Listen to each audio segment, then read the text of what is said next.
aqbalin nas hisabuhum wa hum fi ghaflatin mu'ridun. Al-Anbiya. Artinya telah dekat kepada manusia dari menghisab segala amalan mereka, sedang mereka dalam keadaan lalai lagi berpaling. Dan kami, ujar Imam Ghazali, akan menyebutkan sesuatu yang berhubungan dengan kematian dalam dua bagian. Bagian yang pertama tentang pendahuluan-pendahuluannya dan segala yang mengikutinya sampai tiupan sangkakala, dan padanya ada 8 bab. Bab yang pertama tentang keutamaan mengingat kematian dan anjuran padanya. Jadi mengingat kematian itu artinya ada keutamaan, berpahala.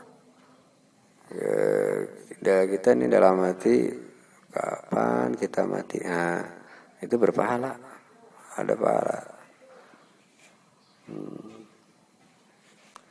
Kita lewat di kuburan umpamanya, dalam hati kita timbul, nanti aku akan dikubur kayak orang-orang kayak gitu. Itu sudah berpahala. Bab yang kedua, fidzikri tulil amal, tentang panjang amal-amal dan pendeknya.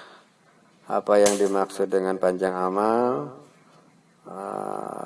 pendek angan-angan, panjang angan-angan, pendek apa yang dimaksud nanti akan dijelaskan.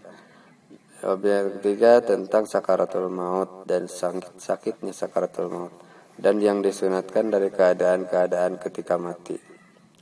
Sakaratul maut itu macam apa yang baik kita baca, apa yang baik dibacakan dalam sakaratul maut itu.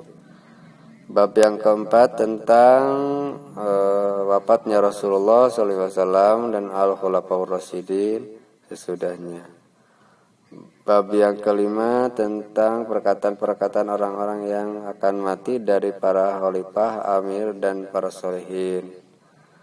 Bab yang kelima, ayat ke-6 tentang perkataan-perkataan orang yang arifin kepada jenazah dalam kuburan dan hukum ziarah kubur.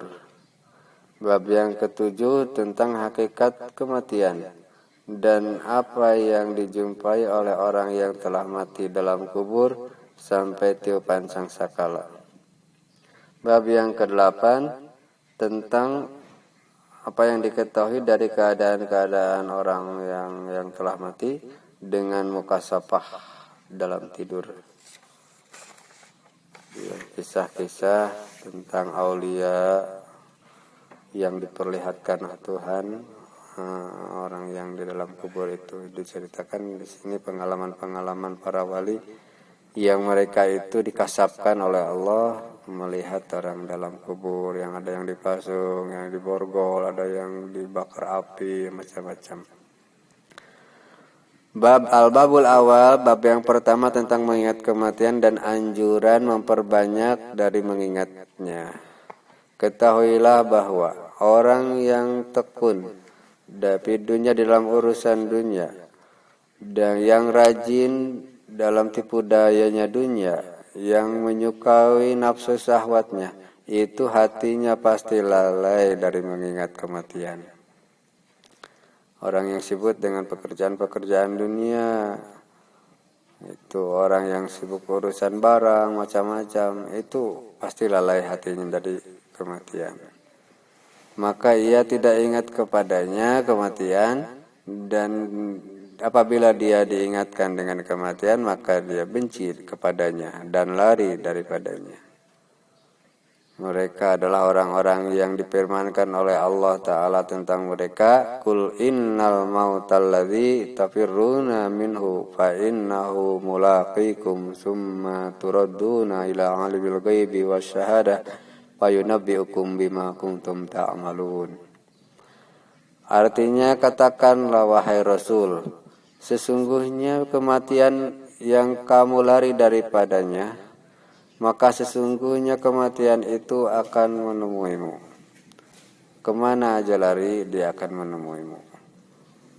Kemudian kamu akan dikembalikan kepada Allah yang maha mengetahui yang gaib dan yang nyata. lalu dia diberi kembalikan kepadamu apa yang telah kamu kerjakan.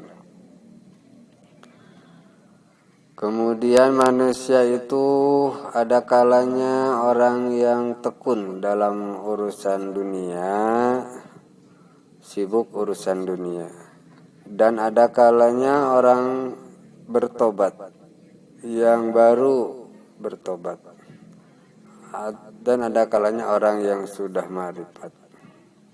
Jadi 3 macam manusia disebutkan di sini. Satu orang yang awam, yang keduanya orang yang salikin, yang ketiga ada arifin, ya, yang ma'rifat. Adapun orang yang tekun dalam urusan dunia, maka ia tidak akan mengingat mati, tidak akan mengingat kematian. Buktinya tidak mengingat kematian apa? Dia berani kredit menghutang sampai setahun. Itu tanda tidak ingat kematian. Ada yang berhutang 5